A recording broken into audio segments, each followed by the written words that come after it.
I'll start by introducing myself. My name's Tony Loynes. I'm subject manager for the University of Derby, and I'm here today to talk to you about employability. You know, we all look at the need for a degree, but this particular talk looks at employability and how we can improve that through what we do in higher education.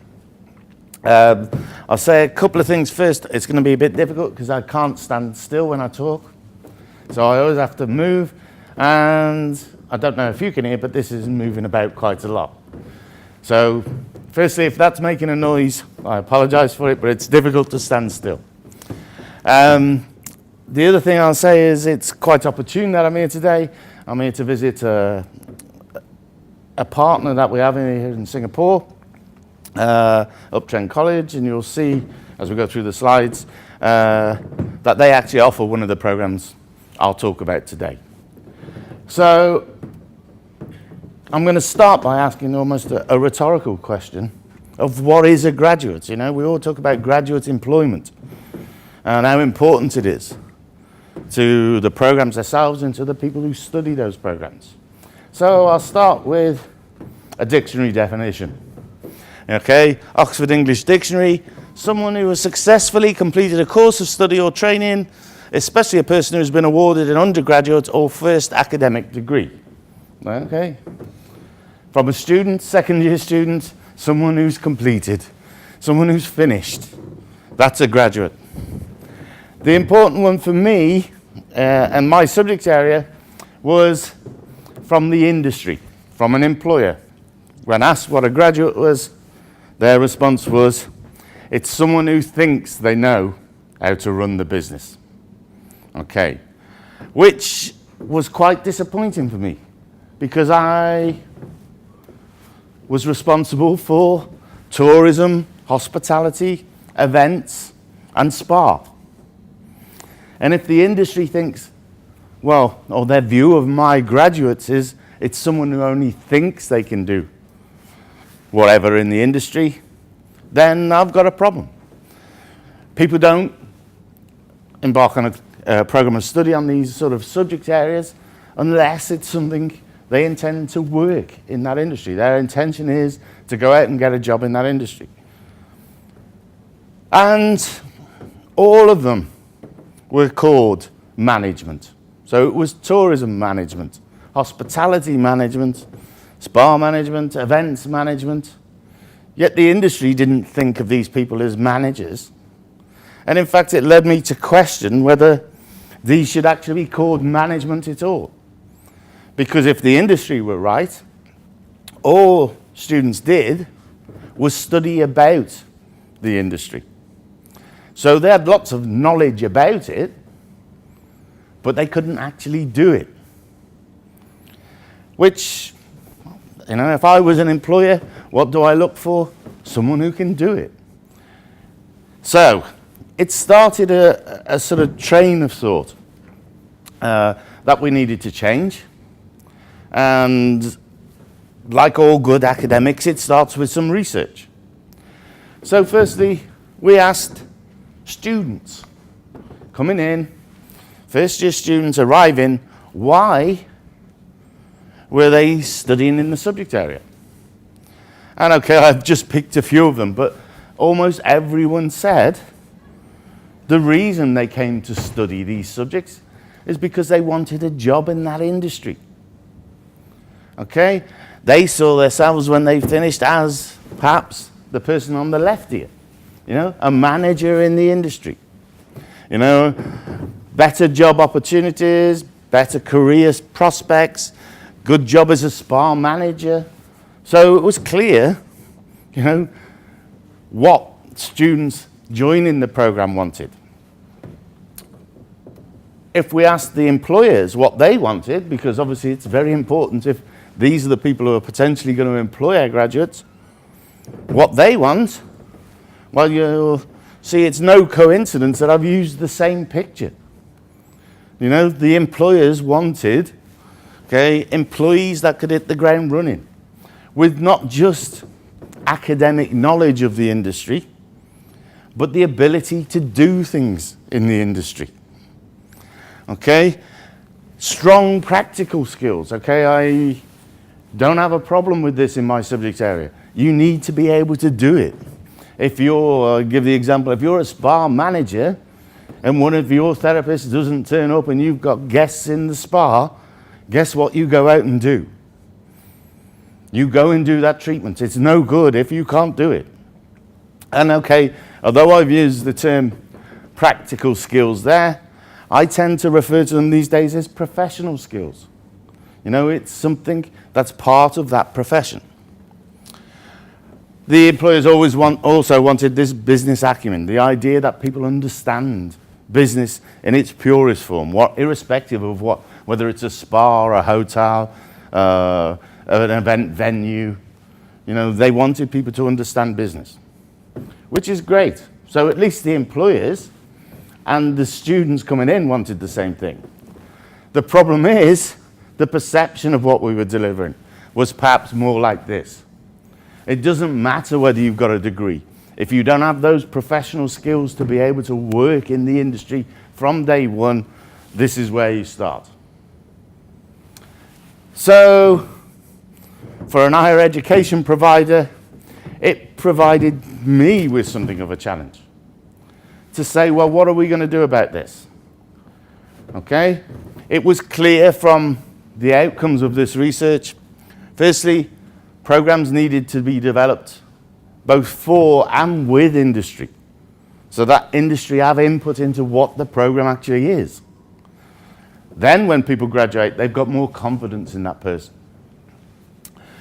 Programs needed to develop skills and knowledge to enable people to get immediate, and I've used the term supervisory employment here. So, okay, it's not waiting tables to get the skills you need to move on up in the company. You know, if I went back to when I was doing the study, people with a degree, their progression was much quicker through the company. But what I needed was people to go out into management positions. So we needed to make sure that they had the right skills and knowledge to do this. And then, you know, well, some of my team didn't like the term. I started to talk about this idea of there being a license to practice. Okay? Being a subject manager for these areas can be quite challenging in a university because you'll get somebody from psychology who will tell me that it's not a proper degree. Okay? Well, I would argue with them for a long time over that. But also, when I looked at other things on offer, no one has a problem with somebody who studies law, for example, being able to represent others in the courtroom at the end of their degree. People studying nursing develop the license to practice. So why shouldn't someone studying in one of my subject areas develop a license to practice in that industry? The license to practice is the skills, the knowledge, the professional understanding of the business. All of these provide the license to practice. And it was clear that this is what we needed to do. So, again, to keep things simple, I started to talk about what I called the 3 E's. They were the focus of what we needed to do. Employability, quite obviously, from both the employer's perspective, it was important. From the student's perspective, it was very important. So it sits there at the top. But it sits there at the top almost as a goal rather than something we did. The other two are the important ones that drive employability. And those are education for application and experiential learning. Okay. The first one, education for application. Okay, I was like this. Everybody recognize this up here? Somebody tell me what this is. Nobody recognize Pythagoras' theorem?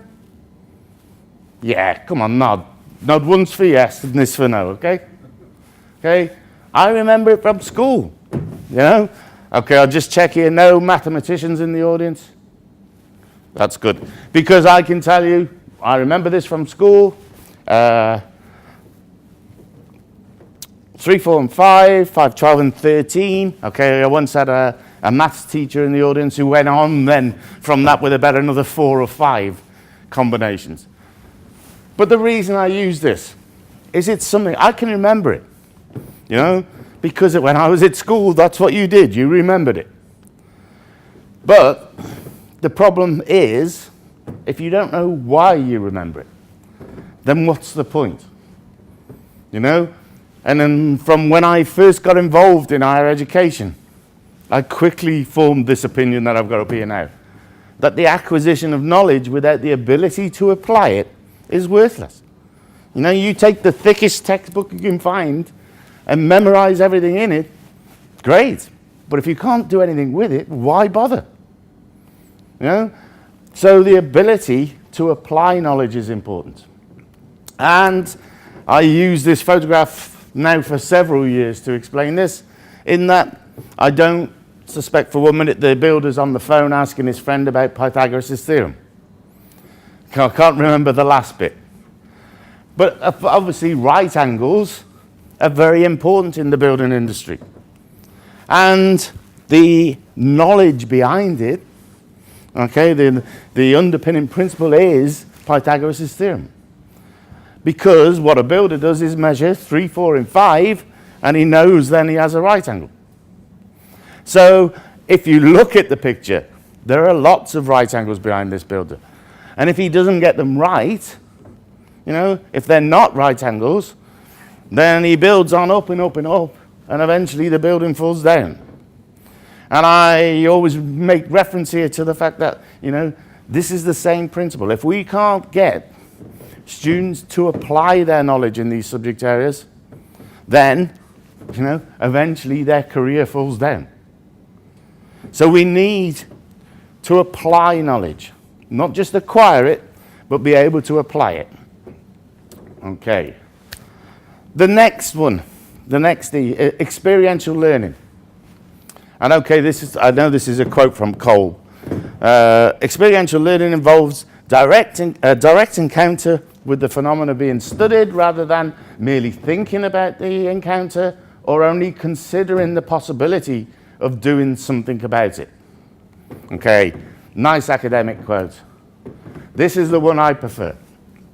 Tell me and I will forget. Show me and I may remember.